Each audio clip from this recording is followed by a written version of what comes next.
Bonjour à tous, 99e numéro des infos de la semaine. Au sommaire cette semaine, Weshden à l'hôpital, Éric Dupond-Moretti fan des Marseillais, l'interview choc de Meghan et Harry par Oprah Winfrey et la suite de Lupin sur Netflix. Tout ça c'est juste après le générique. C'est parti, générique.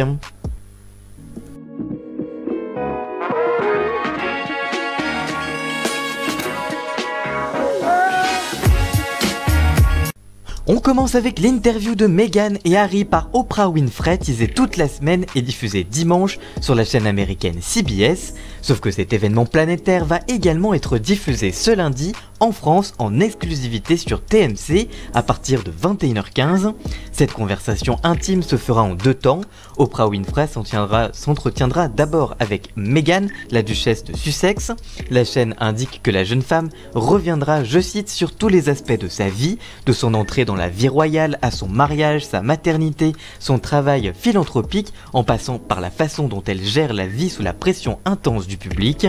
Le prince Harry les rejoindra ensuite pour évoquer son installation aux États-Unis, leurs espoirs et rêves futurs, ainsi que son ex-famille royale. Et cet entretien fait déjà beaucoup parler chez les observateurs, car il pourrait faire vaciller la monarchie anglaise. On parle série maintenant avec la suite de Lupin qui se dévoile dans une première bande-annonce. En effet, en fin de semaine, Netflix a révélé une première bande-annonce de la deuxième partie de Lupin dans l'ombre d'Arsène, la série phénomène lancée par Netflix le 8 janvier dernier. Côté synopsis, la plateforme annonce, je cite, « En voulant se venger de Pellegrini, Hassan a détruit sa propre famille. Acculé, il est contraint d'élaborer un nouveau plan pour éliminer Pellegrini, quitte à se mettre en danger. » Et c'est donc un Hassan Diop plus vengeur que jamais que l'on va retrouver dans ces images du teaser, déterminé à sauver son fils de son ennemi. Netflix aussi révèle que cette seconde partie sera diffusée cet été, sans plus de détails précis sur la date exacte. Pour rappel, la première partie s'était classée numéro 1 sur Netflix en France, mais aussi aux États-Unis, une première pour une série de l'Hexagone et même dans une dizaine d'autres pays.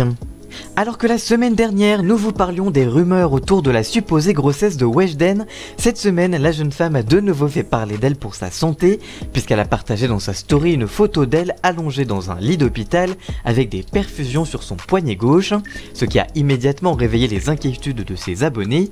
Les rumeurs ont enflé sur les réseaux sociaux cette semaine, l'une d'entre elles mentionne que la chanteuse serait atteinte d'une tumeur, une information qui a été relayée par de nombreux blogueurs, mais qui reste toutefois à prendre avec d'énormes pincettes, puisque ni son manager ni Weshden elle-même n'ont confirmé cette éventualité. Weshden peut également souffrir d'une autre maladie. On lui souhaite en tout cas un très bon rétablissement et qu'il nous donne des nouvelles très bientôt sur les réseaux sociaux. Si cette semaine on a beaucoup parlé des Marseillais pour l'affaire de sorcellerie de Carla Moreau, si vous voulez d'ailleurs un point complet sur cette affaire, rendez-vous dans le dernier JT de la télé ou alors mercredi dans une vidéo extrait de la semaine. Mais ce vendredi c'est Éric Dupond-Moretti qui a fait des révélations sur ce qu'il pensait de la télé-réalité de W9. En effet, invité sur le plateau de C'est à vous sur France 5, le garde des Sceaux a révélé être, je cite, fasciné par la télé-réalité et notamment par les Marseillais.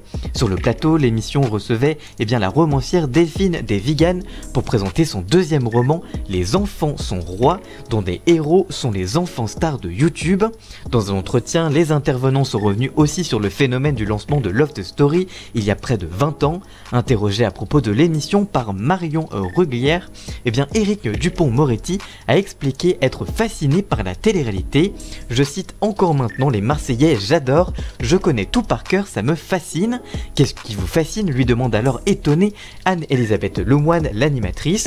Je cite, tout, qu'on puisse accepter de s'enfermer dans une espèce de cage, d'accepter d'être filmé en permanence. L'animatrice de l'émission s'exclame ironiquement alors, je cite, place Vendôme à 18h30, on met les anges ou les Marseillais, ce à quoi Éric Dupond-Moretti répond, je cite, je dors très peu, c'est diffusé très tôt, je suis fasciné par ce que l'on propose à notre jeunesse au fond, moi je me bats pour faire mieux connaître la justice de notre pays, voyez la distance abyssale qui sépare les deux, a-t-il alors lancé avant de rire.